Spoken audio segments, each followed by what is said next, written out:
दमोह के बरपटी साइलो केंद्र में गेहूं की उपज लेकर पहुंचने वाले किसानों के लिए तुलाई में अत्यधिक समय लगने से जहां जमकर परेशानी का सामना करना पड़ रहा है, वहीं बिन मौसम बरसात जैसे हालात की वजह से बार बार बूंदाबांदी के साथ तेज बारिश होने से अपनी बारी का इंतजार करते किसानों के लिए ट्रैक्टर ट्राली पर बरसाती आदि से ढककर अपनी फसल की सुरक्षा करने को मजबूर होना पड़ रहा है।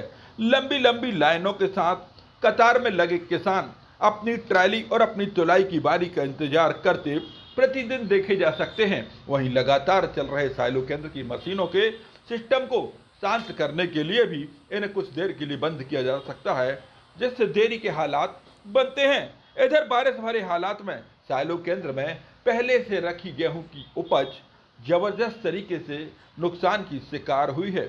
बारिश की वजह से गेहूं की पहले की फसल जिस तरह से नाराज हुई है, उसे देखकर कहा जा सकता है कि यहाँ पर घोर लापरवाही बरती गई है। इस संदर्भ में जब साइलो केंद्र के अधिकारियों से चर्चा करके जानकारी चाही गई तो उनका कहना था कि यह यहाँ पर पहले से रखा हुआ गेहूं है, जो कि एफसीआई के सुपुर्द कर दिया गया था और एफसीआई को यहाँ से इस गेहूं को उठवाकर पीडीएस के जरिए राशनों में बंटवाना था। लेकिन गेहूं के उठाव में यहाँ एफसीआई के द्वारा लापरवाही की बात कही जा रही है। वहीं सवाल यही उठता है कि दिन रात मेहनत करके अन्नदाता किसान जिस तरह से अच्छी पैदावार करता है, उसको खरीदने वाली सरकार उसके रख रखाव के मामले में इस तरह की लापरवाही क्यों करती है कि लेने वालों के खाते में घटिया और घुना और खराब किस्म का गेहूं ही हिस्से में पहुंचे।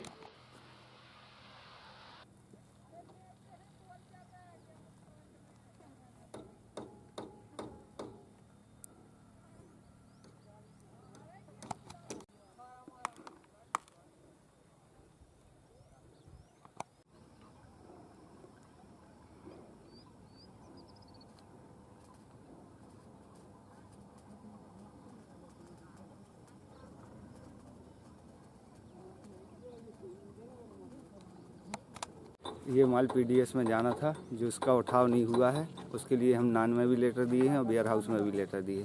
उसको कवर भी किया गया था, वो तेज आंधी आई, इस कारण से वो बरसातियाँ उड़ गई हैं।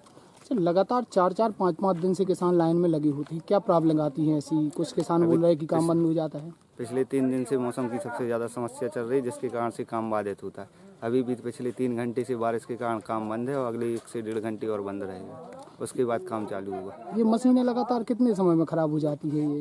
ये मशीनें ख़राब तो नहीं होती, पर उनके लिए हम यूज ज़्यादा कर रहे हैं। 18 से 20 घंटे रेगुलर काम ले रहे हैं, इस कारण से थोड़ी समस्या आ रही है। जो पुराना गेहूं पड़ा हुआ है, वो गेहूं नागरिक आपूर्ति निगम के द्वारा निर्देशित साइलों को किया गया था कि गेहूं की बोरियां तैयार करो। गेहूं जो फूड सप्लाई के लिए राशन दुकानों में बांटने के लिए जो गेहूं जा रहा था, उसके लिए तैयार कराई गई थी बोरियां, और वो बोरियां मौके पर रखी हुई हैं। और चूँकि ये बेमौसम बरसात हो रही है और इस बरसात के कारण कुछ बोरियां पानी में निश्चित रूप से नुकसान हुआ होगा, और संबंधित साइलो के प्रभारी के द्वारा बोरियों को ढकने की कार्रवाई की गई होगी। और बोरी भरने के दौरान कुछ गेहूं बाहर गिर जाता है तो निश्चित रूप से वो गेहूं का नुकसान हो रहा है। इस संबंध में कल ही मेरे द्वारा नागरिक आपूर्ति निगम के जो प्रबंधक हैं, उनसे चर्चा की गई थी और उनको कहा था कि ये बोरियां जो भरी रखी हैं, उनको वहाँ से उठवा